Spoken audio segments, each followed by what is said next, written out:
নমস্কার, সকলকে আমার প্রীতি, শুভেচ্ছা, স্নেহ, ভালোবাসা জানিয়ে শুরু করছি আজকের ধর্মতত্ত্ব অবতার। এক্ষণে এই অবতারণ বা অবতীর্ণ কর্মটি কি? অবতীর্ণ হওয়া মানে নিচে নেমে আসা। তবে নিচই বাকি আর উপরই বাকি। নিচ হইল পঞ্চম ভূমি অর্থাৎ বিশুদ্ধাক্ষ ভূমি, কণ্ঠদেশ, আর উচ্চভূমি হইল সপ্তম ভূমি, সহস্র দলপদ্ম ব্রহ্মারন্ধ্র। এই ব্রহ্মারন্ধ্র সহস্র দলপদ্মে ভগবানের বসতি। এখানে তিনি নিরাকার, নির্বিকার, ক্রিয়াহীন, বাক্যলেশহীন।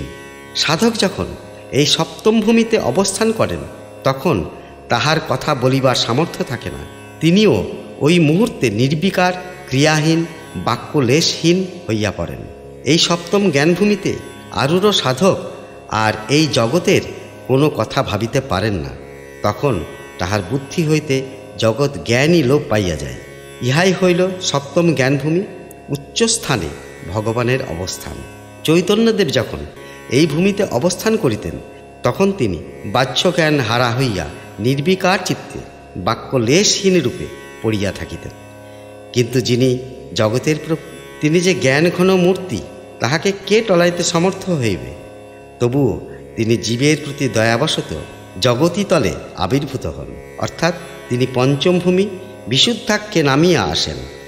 নচেত জীব জগৎ কি করিয়া তাহার নাগাল পাইবে? এই হইল ভগবানের সাকার জ্ঞান মূর্তি। অতঃপর ভগবানের এই অবতীর্ণের উদ্দেশ্য কি? জ্ঞানময় সপ্তম ভূমি সহস্রার হইতে পঞ্চম ভূমি বিশুদ্ধাক্ষে নামিয়া আসিবার কারণ কি? ভগবান শ্রীকৃষ্ণ নিজেই বলিয়াছেন, আমি আবির্ভূত হই অর্থাৎ সাকার হই, মূর্তি পরিগ্রহ করিয়া আমি কি কি কাজ করি জানো? আমি 3টি কাজ করি। 1. সাধুদের পরিত্রাণ করি। 2. দুষ্কৃতীদের বিনাশ করি। 3. ধর্ম সংস্থাপন করি। এক্ষণে সাধুদের পরিত্রাণ কি? প্রথমেই প্রশ্ন আসে, সাধু কাহারা?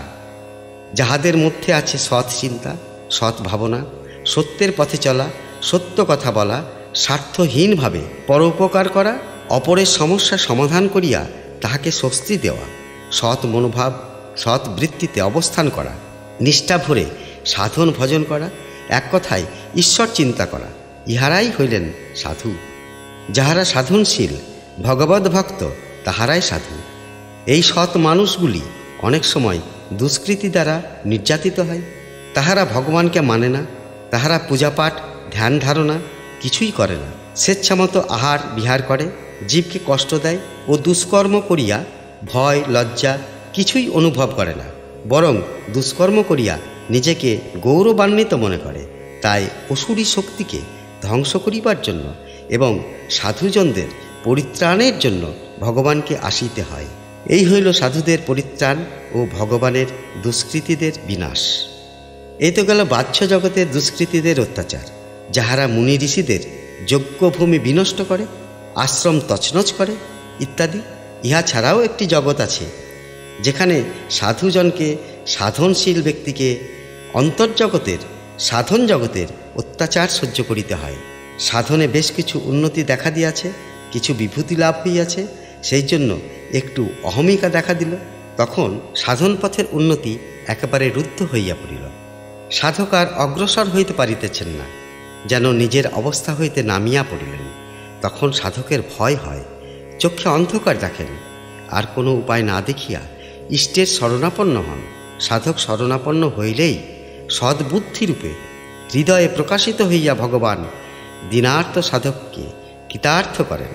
এই হইল ভগবানের সাধকের নিকট অবতীর্ণ ও পরিত্রাণ। ধর্ম সংস্থাপন, এইটি তাহার অবতার শরীরের সর্বপ্রধান কর্ম। অন্য 2টি কাজ তাহার কৃপাপ্রাপ্ত ভক্ত জ্ঞানীদের দ্বারা হইতে পারে, কিন্তু ধর্ম সংস্থাপন ভগবান নিজে ছাড়া অন্য কাহারও দ্বারা হইতে পারে না। ধর্মই জগৎকে ধরিয়া রাখিয়াছে। ধর্মের মূল শক্তি বা কেন্দ্র ভগবান। এই ঐশ্বরিক শক্তির ইচ্ছানুসারে আসরিক শক্তির ধ্বংস ও সত্য ধর্মের প্রতিষ্ঠা হয়। তাহার ইচ্ছানুসারে দেহ মনে, আহারে বিহারে, আচার আচরণে, বিধিবদ্ধ নিয়মকানুনে সত্য ধর্মের প্রতিষ্ঠা হয়ে থাকে। এইভাবে অবতার বিষয়ে কিছু কথা বলা হইল। ইহাই হইল অবতারের কাহিনী।